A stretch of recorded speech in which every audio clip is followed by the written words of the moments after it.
தற்போதைய அண்மை செய்தி, கன்னியாகுமரி ரயில்வே நிலையம் சாலையில் தாறுமாறாக ஓடிய ஜேசிபி மோதி இருவர் உயிரிழப்பு என்ற அண்மை செய்தியை நாம் பார்த்துக் கொண்டிருக்கிறோம். ஜேசிபி வாகனம் மோதி இருவர் பலி என்ற அண்மை தகவல் தற்போது கிடைக்கப்பட்டிருக்கிறது. கன்னியாகுமரி ரயில்வே நிலையம் சாலையில் ஜேசிபி தாறுமாறாக ஓடியதில் இதில் மோதி இருவர் உயிரிழப்பு என்ற அண்மை தகவலை நாம் பார்த்துக் கொண்டிருக்கிறோம். ஜேசிபி ஓட்டுநர் போதையில் இருந்ததால் இந்த துயர சம்பவம் ஏற்பட்டதான ஒரு தகவலும் கிடைக்கப்பட்டிருக்கிறது. அது குறித்தான அண்மை செய்தியை நாம் பார்த்து வருகிறோம்.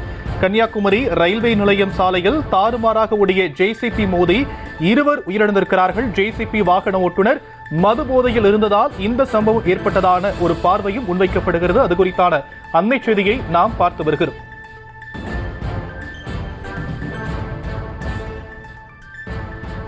கூடுதல் விவரங்களை நம்முடைய செய்தியாளர் தங்கலிங்கம் வழங்க நாம் கேட்கலாம். தங்கலிங்கம், என்ன நடந்தது? வணக்கம். சர்வதேச சுற்றுலா தலமான கன்னியாகுமரி ரயில்வே நிலையம் சாலையில் ஜேசிபி ஒன்றை தாறுமாறாக ஓட்டி ஒருவர் சென்றுள்ளார். சிறிது தூரம் குடிபோதையில் ஜேசிபி வாகனத்தை இயக்கி சென்ற நிலையில் ரயில்வே நிலையம் முன்புறமாக உள்ள சாலையில் விபத்தை ஏற்படுத்தியுள்ளார். கட்டுப்பாட்டை இழந்த வாகனம் தாருக்கு 6 பேருக்கு மேல் மோதியது. இதில் 2 பேர் சம்பவ இடத்திலேயே உயிரிழந்தனர். ஒருவர் கவலைக்கிடமாக உள்ளதாக தகவல் வெளியாகியுள்ளது. மேலும் 4 பேர் படுகாயம் அடைந்த நிலையில் தற்போது மருத்துவமனையில் அனுமதிக்கப்பட்டுள்ளனர்.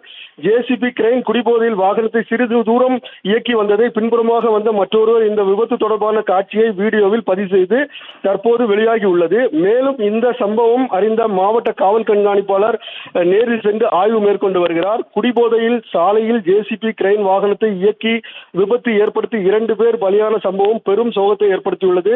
தற்போது இது குறித்த போலீசார் சம்பந்தப்பட்ட நபரை பிடித்து விசாரணை நடத்தி வருகின்றனர்.